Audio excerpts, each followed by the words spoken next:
तो बड़ी सुंदर कथा है। भगवान श्री कृष्ण हरिहर गंगा के किनारे 88,000 ऋषि मुनि बैठे हैं। व्यास नंदन श्री सुखदेव जी कहते हैं, राजन परीक्षित,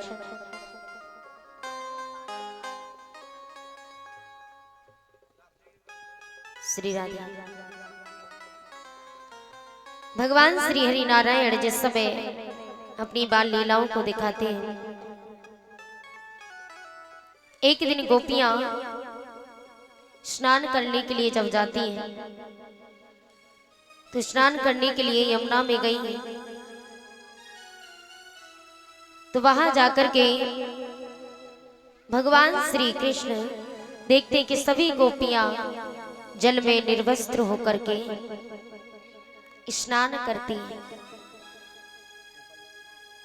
तो जिस समय गोपियां निर्वस्त्र होकर के जल में स्नान कर रही थी और भगवान श्री कृष्ण ने देखा कि गोपियों के तन पर एक भी वस्त्र नहीं है, तो भगवान श्री हरि कदम के वृक्ष पर चढ़ जाते और बांसुरी को अपनी कमर में लगाए हुए हैं, सिर पर मोर मुकुट बांधे हुए हैं, पीतांबरी बांधे हुए हैं। आज भगवान श्री हरि कदम के वृक्ष पर बैठ जाते हैं। जहां यमुना के किनारे सखियों के वस्त्र रखे हुए थे, जो गोपियां निर्वस्त्र होकर के स्नान कर रही थी, तन पर एक भी वस्त्र नहीं है। तो भगवान श्री हरि ने देखा कि गोपियां निर्वस्त्र होकर के जल में स्नान कर रही हैं, तो भगवान जाकर के उनके वस्त्रों को चुरा लेते हैं। आज भगवान ने गोपियों के वस्त्रों को चुरा लिया, कदम के वृक्ष पर टांग देते हैं। धीरे धीरे जब गोपियों ने स्नान किया और स्नान करके देखा कि बाहर वस्त्र नहीं है, वस्त्रों को ना पा करके आज सखियां घबराने लगी कि आखिर हमारे वस्त्र कौन ले गया।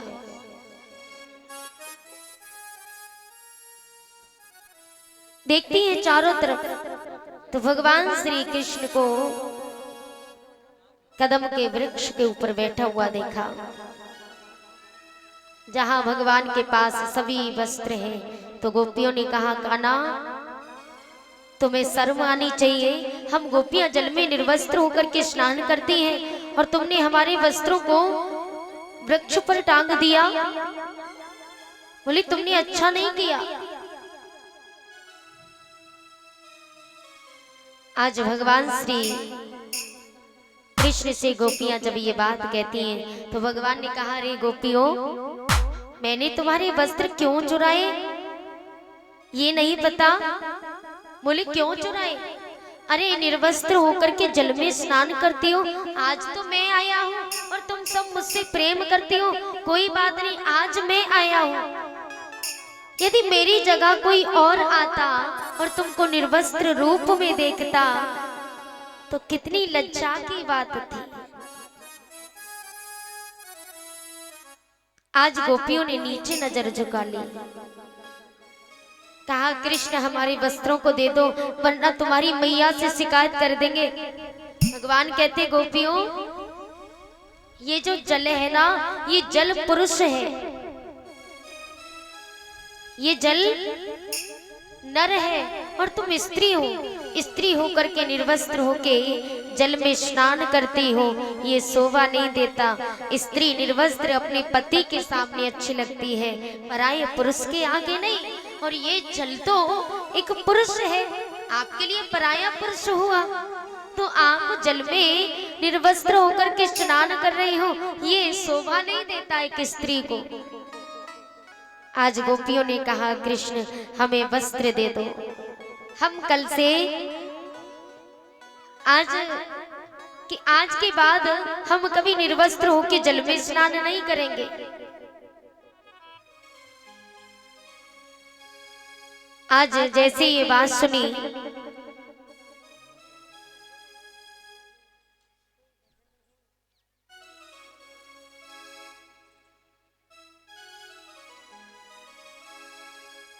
बोली गोविंद भगवान की।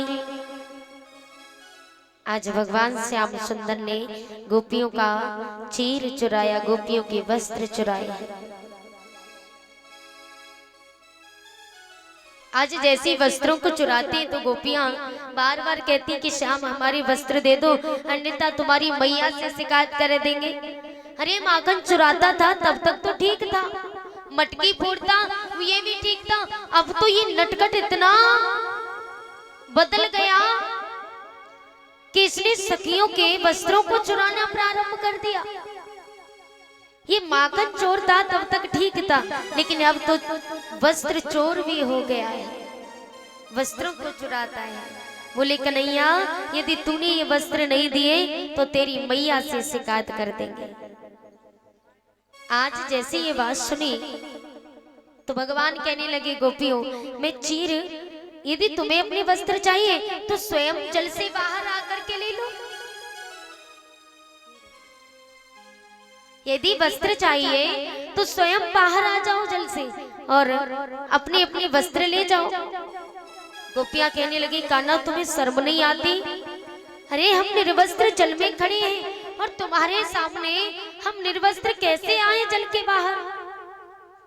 कान्हा हमें बहुत समय हो गया जल में भीतर घुसे घुसे, हमारे वस्त्र दे दो, हमारे वस्त्र रख करके चले जाओ।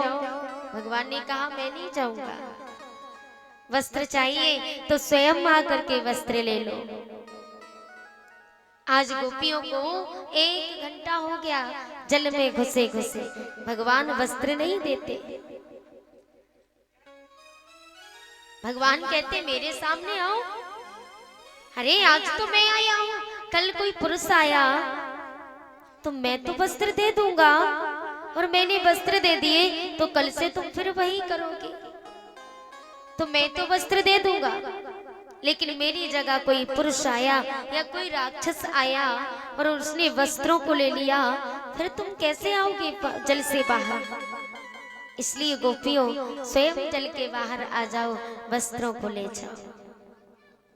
आज सभी गोपियां भगवान ने वस्त्र नहीं दिए, एक एक करके जल के बाहर आती हैं और वस्त्रों को लेती गई, पहनती गई। लेकिन कहा कान्हा हमें क्षमा करो, आज के बाद हम निर्वस्त्र जल में स्नान नहीं करेंगे। और वास्तविक जल में स्नान निर्वस्त्र करके स्त्रियों को स्नान नहीं करना चाहिए। तन पर कोई ना कोई वस्त्र होना चाहिए, क्योंकि ये जो जल होता है ना ये पुरुष होता है, ये नर होता है।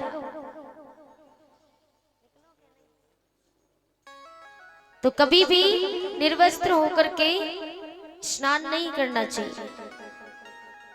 आज भगवान अपनी लीला को दिखाते हैं। आज गोपियां भगवान से इतना प्रेम करती हैं, भगवान रास रचाते हैं तो गोपियां भोजन भी बनाती हैं, तो सभी भोजन को छोड़ करके भगवान की मुरली की धुन सुन करके दौड़ी दौड़ी जाती है।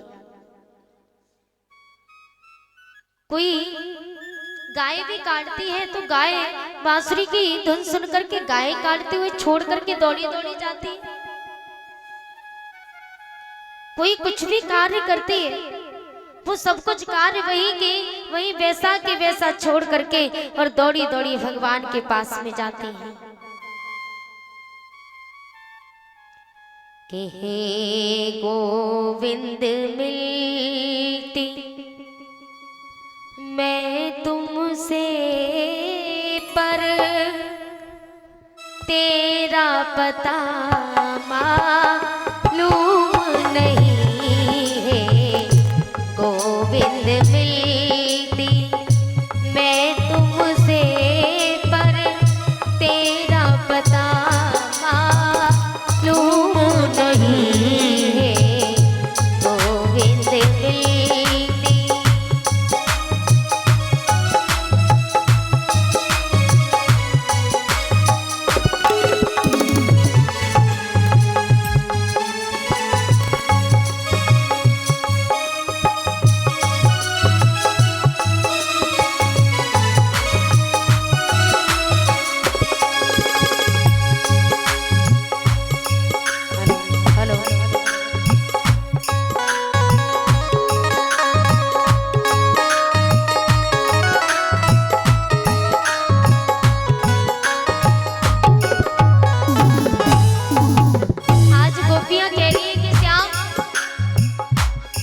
हे गोविंद मिलती मैं तुमसे पर तेरा पता मालूम नहीं है।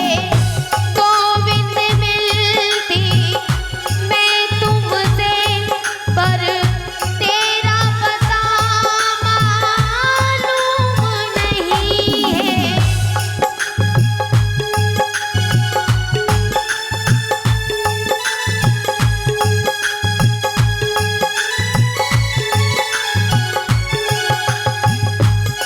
कुछ कहती अपनी और सुनती जाऊं। यदि तुम मुझे मिल जाते तो मैं कुछ अपनी सुनाती, कुछ आपकी सुनती, और एक दूसरे की सुनते सुनाते समय गुजर जाता। लेकिन सुनाऊं तो सुनाऊं किसको, क्योंकि तेरे सिवाय इस दुनिया में कोई और है भी नहीं।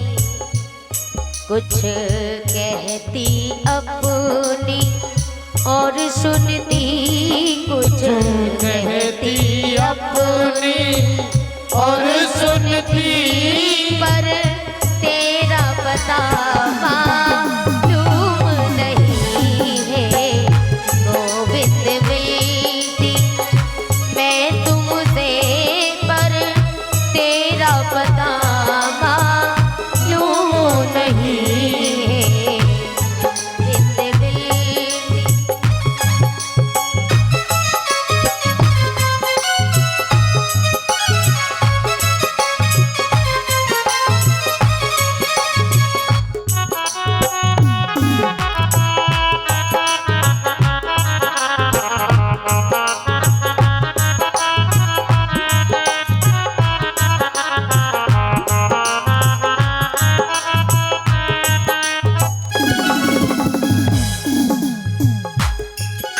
आज गोपियां कह रही है प्रभु,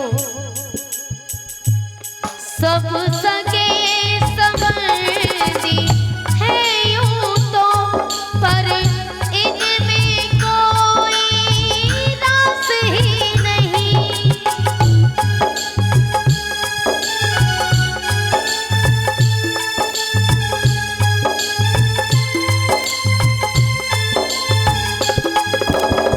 बोलिए गोपियां, हर कोई है भाई बहन पति, लेकिन इनमें कोई रास ही नहीं है, कोई रास ही नहीं आता। क्योंकि अब तो जहां देखे वहां तुम नजर आते हो। तेरे सिवा इस संसार में कोई और है भी तो नहीं, और तेरे बिना किसी और में रास आता ही नहीं है। जब तक तुझे एक बार देख न ले तब तक ये जी भरता ही नहीं, ये मन तो भरता ही नहीं है। सब सगे संबंधी है यूं तो, पर इनमें कोई रास ही नहीं।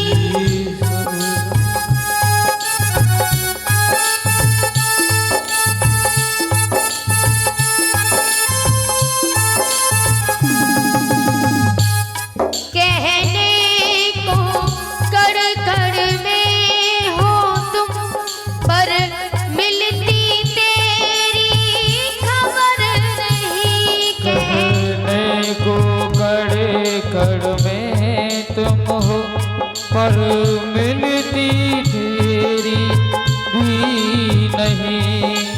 कहने को तो भगवान कहाँ नहीं है, हर जगह भगवान है।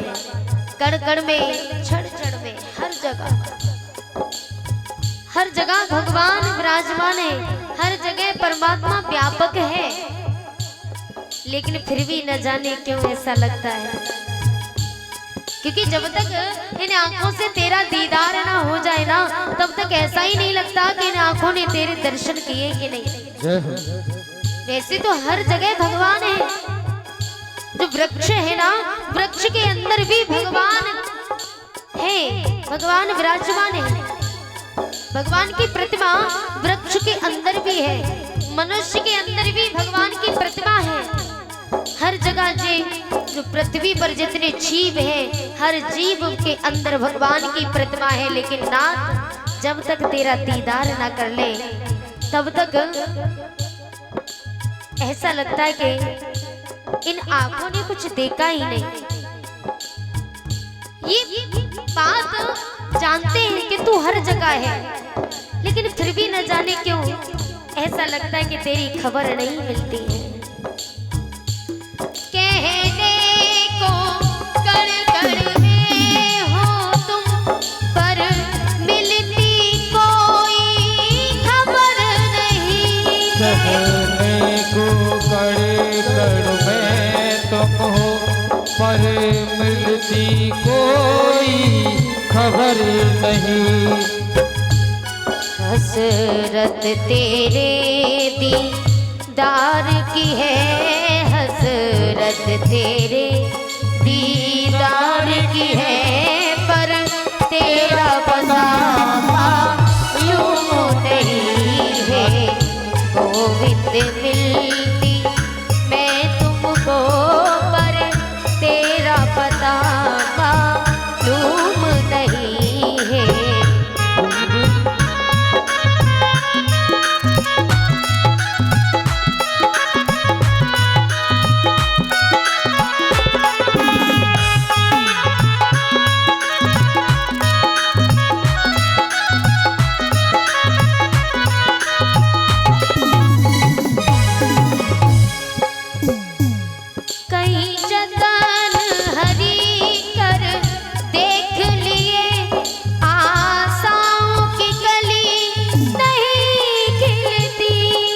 जतन हरी कर देख लिए, आशाओं की कली नहीं खिली। कई जतन हरी कर देख लिए, आशाओं की कली नहीं खिलती। जतन हरी कर देख लिए, आशाओं की अंधियारा ही अंधियारा है, दिल में कोई ज्योति नहीं जलती। अंधियारा ही अंधियारा है, दिल में कोई ज्योति जलती। जग छोड़ शरण तेरी आ जाती, जग शरण तेरी आ जाती। जग छोड़ शरण तेरी आ जाती, जग छोड़ शरण तेरी आ जाती, पर तेरा पता मालूम नहीं है। गोविंद मिलती मैं तुमसे, पर तेरा पता मालूम नहीं है। गोविंद मिलती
लगते हैं आँखों पे लेकिन लाते नहीं। तेरे सामने बैठ के मैं रोती, तेरे सामने बैठ के मैं रोती, पर तेरा पता मालूम नहीं है गोविंद मिलती मैं तुमसे, पर तेरा पता मालूम नहीं है गोविंद मिलती मैं तुमसे, पर तेरा पता मालूम नहीं है गोविंद मिलती मैं तुमसे, पर तेरा पता मालूम नहीं, पर तेरा पता मालूम नहीं, पर तेरा पता मालूम नहीं।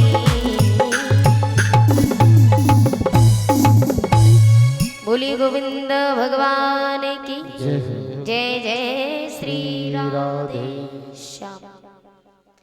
व्यास नंदन श्री सुखदेव जी कहते हैं, राजन परीक्षित, आज जिस समय भोजराज कंस को पता चला, भोजराज कंस ने अनंत राक्षसों को भेजा, बड़े बड़े राक्षसों को भेजा भगवान के वध के लिए, भगवान को मारने के लिए। लेकिन हर जगह भगवान की विजय हुई, भगवान ने सभी राक्षसों का वध किया, एक भी राक्षस वापस लौट करके नहीं गया। तो कंस को चिंता होने लगी। आज कंस बैठा बैठा रो रहा है कि मैंने इतने बड़े बड़े राक्षसों को भेजा, लेकिन किसी ने लौट करके यह नहीं बताया कि मेरा काल कैसा है। मथुरा जी के निकट जब पहुंचे श्री गोपाल, एक बगीचे में बही दिए पढ़ावे डाल। मथुरा नगरिया में कंस का सितारा मंद होता गया, भगवान का सितारा चौचंद होता चला जाता है। तो भगवान श्री हरि नारायण को मरवाने के लिए भोजराज कंस ने अनंत राक्षसों को भेजा, लेकिन कोई लौटकर वापस नहीं गया।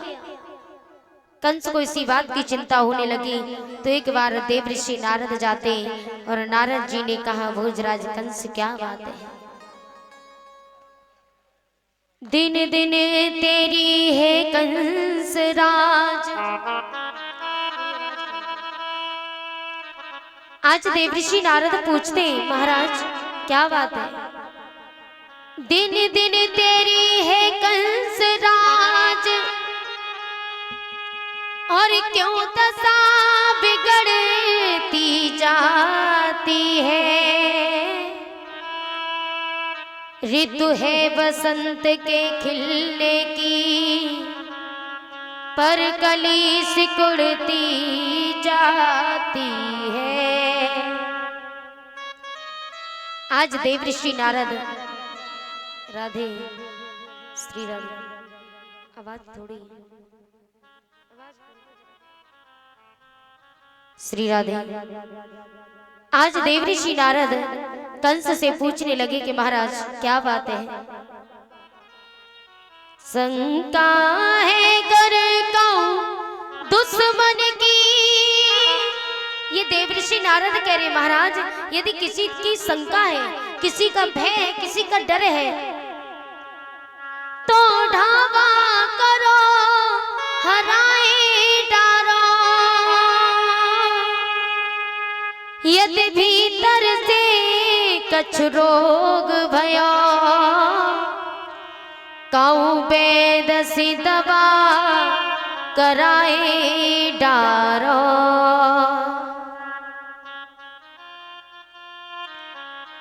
आज भोजराज कंस से देव ऋषि नारद कह रहे महाराज, यदि किसी का भय है, किसी का डर है तो ढाबा बोल दो, उसको हरा दो।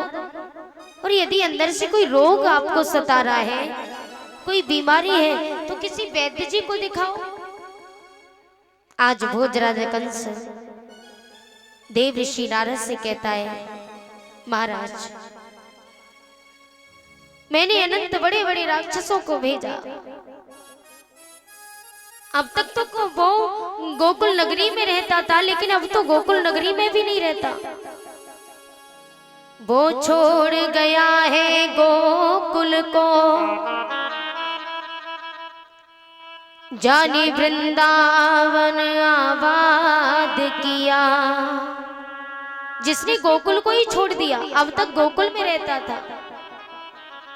देखो तो हीर की बुद्धि को, सारा मौजा बर्बाद किया। आज भोजराज कंस देव ऋषि नारद से कहते महाराज, उस अहीर के बच्चे को देखिए, जिसने पहले तो गोकुल नगरी में रहता था, अब तो वो गोकुल में भी नहीं रहता, वृंदावन में आकर के वास करता है। लेकिन मैंने इतने राक्षसों को भेजा, लेकिन कोई भी लौट करके नहीं आया। चिंता मुझे इसी बात की है। तो देवऋषि नारद कहने लगे महाराज, इसमें चिंता वाली क्या बात है? बोले आप एक काम कीजिए, आप ऐसा कीजिए, आप एक पत्र लिख करके भेज दो। देखो तो क्या बंधन होगा। देवऋषि नारद कहते महाराज, देखो तो क्या बंधन होगा, मकड़ी के धागे कच्चे से,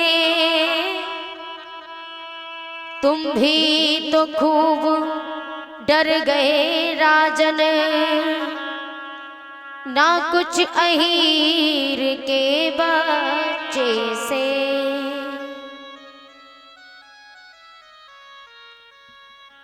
आज देवऋषि नारद भोजराज कंस से कहने लगे महाराज, आप डरे भी तो एक छोटे से बच्चे से, आप एक काम कीजिए, आप पत्र लिख करके भेज दीजिए। तो भोजराज कंस ने पत्र लिख करके भेजा। तो उस पत्र में क्या लिखा है? सिद्धि सिरी से बुलाए लिखो। आज भोजराज कंस पत्र लिखता है, तो पत्र में लिखा है कि सिद्धि सिरी से बुलाए लिखो, गोकुल के भूप नंद तपधाई, मथुरा में बाबा धनुष धरो, तुम धनुष यज्ञ की करो तैयारी।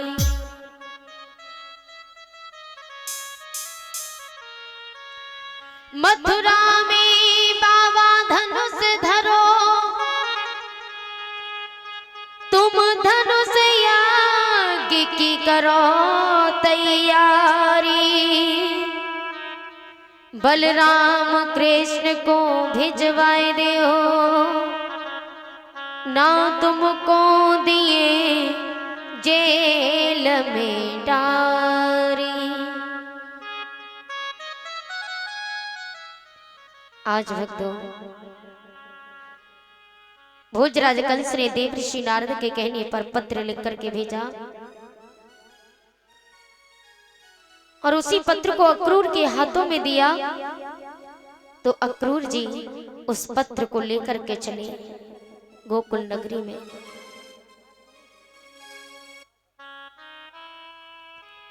आज रथ पर सवार होकर के जब पत्र को लेकर के नंद बाबा के पास में पहुंचे और बाबा नंद को पत्र दिया, तो बाबा नंद की आंखों में आंसू भर आए।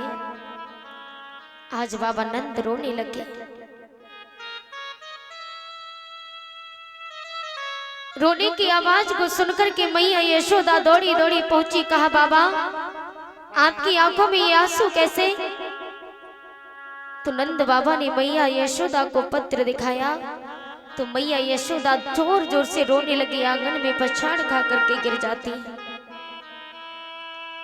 आज भगवान श्री कृष्ण के कानों में अपनी मैया के रोने की आवाज पहुंची तो दौड़े दौड़े जाते और मैया को एकदम से उठाया। कहा मैया तेरी आंखों में ये आंसू?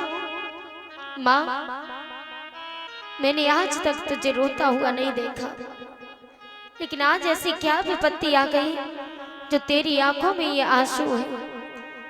तेने मेरे कारण उल्हाने सहे। हे मैया कुछ बोलो ना। दिल ने कहूँ नाही निठुरता धारी, हमरी हट हेट अनेक सही। सुन ले जसमती मेरी महतारी,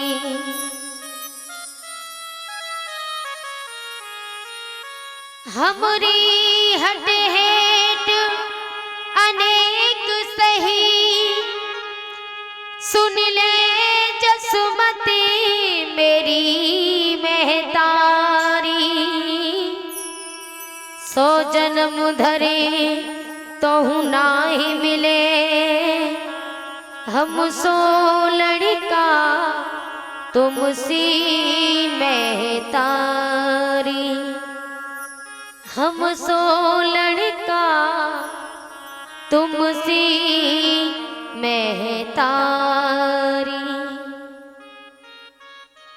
आज यशोदा मैया रो रही है। मैया के रोने की हिलकी भर जाती है, जोर जोर से रो रही है मैया। भगवान श्री कृष्ण पहुंच गए। कहा मैया क्या बात है, तेरी आंखों में आंसू? तो यशोदा मैया ने जैसे ही भगवान को पत्र दिखाया तो भगवान श्री कृष्ण कहने लगे कि मैया इतनी सी बात पर तुम इतनी जोर जोर से रो रही हो। माँ चिंता मत करो, यदि मेरे मामा ने मुझे आमंत्रित किया है, मेरे मामा ने मुझे बुलाया है तो मैं अवश्य जाऊंगा। मैया तुम चिंता न करो, तुम रो ना, मैं बहुत जल्द वापस लौट करके आऊंगा। आज जैसी जाने की बात मैया ने सुनी तो मैया हिलकी भर भर के और ज्यादा रोने लगी। कहा लाला यदि तू मुझे छोड़ करके चला गया तो मैं अपने प्राणों को त्याग दूंगी। आज वो माँ विलक विलक करके रो रही है। रोने की आवाज सुनकर के सभी ग्वाल वाल पहुंच जाते। कहा श्याम हमने सुना है कि तुम हमें छोड़ करके जा रहे हो। भगवान ने कहा सखाओ तुम क्यों चिंता करते हो, मैं परसों लौट करके आ जाऊंगा ना, चिंता मत करो। भगवान कहने लगे कि सखाओ मेरा इंतजार करना, मैं परसों लौट करके अवश्य आऊंगा। तो सखा कहने लगे श्याम तुम झूठ बोलते हो।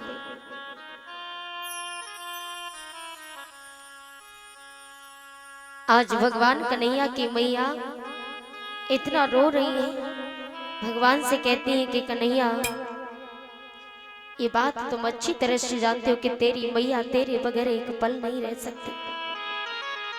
यदि श्याम कहीं घूमने भी निकल जाए तो मैया यशोदा ब्रज की गलियों में शोर मचा देती। अरे सखी, अरे ग्वाला, अरे मेरे लल्ला को किसी ने कहीं देखा? अरे भैया आपने मेरे लल्ला को देखा?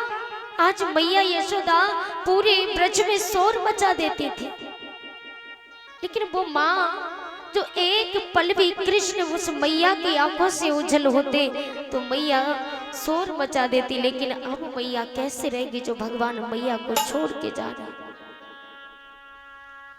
भगवान श्याम कहती मैया ये तेरा लल्ला है ना,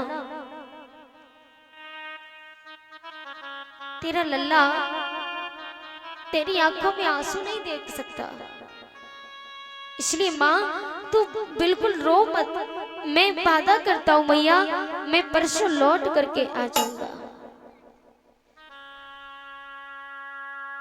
आज गोपियां पहुंच जाती हैं रोने की आवाज सुन करके। आज क्या बात है, आज मैया यशोदा के घर में से रोने की आवाज क्यों आ रही है? सभी गोपियां पहुंच जाती हैं। गोपियां जाकर के कहने लगी, श्याम हमने सुना है कि तुम हमें छोड़ करके जा रहे हो,